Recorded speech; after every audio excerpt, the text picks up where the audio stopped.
What's up, guys? Welcome back to the Random Science channel that we made yesterday. In this video, we're going to be learning about the colligative properties of solutions.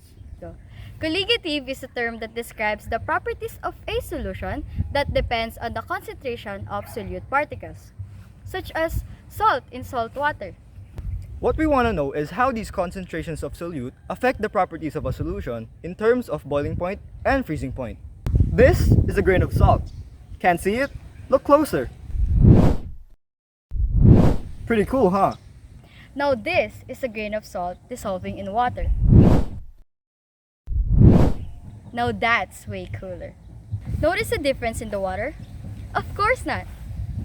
Now imagine 10,000s of them dissolving at the same time. Now there's definitely a difference. This amount of solute concentration can affect the boiling point and freezing point of a solution. To find out how, let's conduct a little experiment. We'll be needing a source of heat, a pot, a thermometer, some salt, and some water.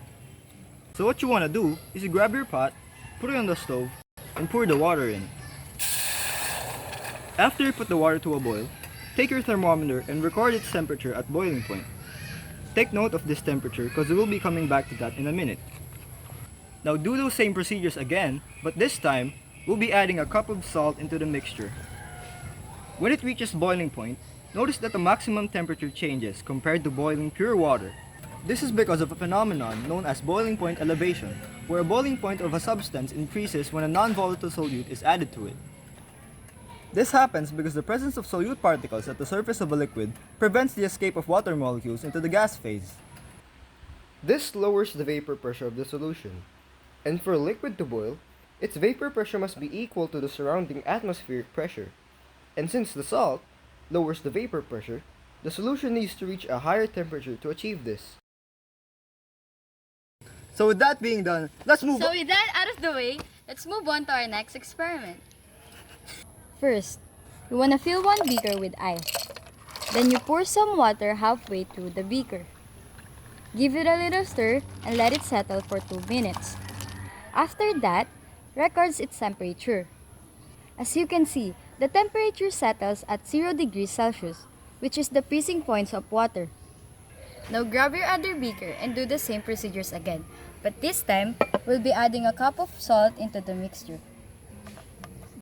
Once you let it settle for 2 minutes, records its temperature.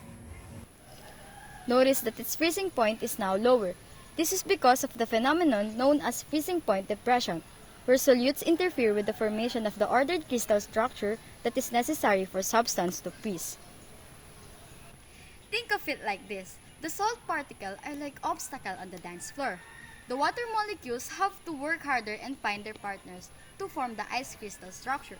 So, they need to get much colder before they can dance together and freeze.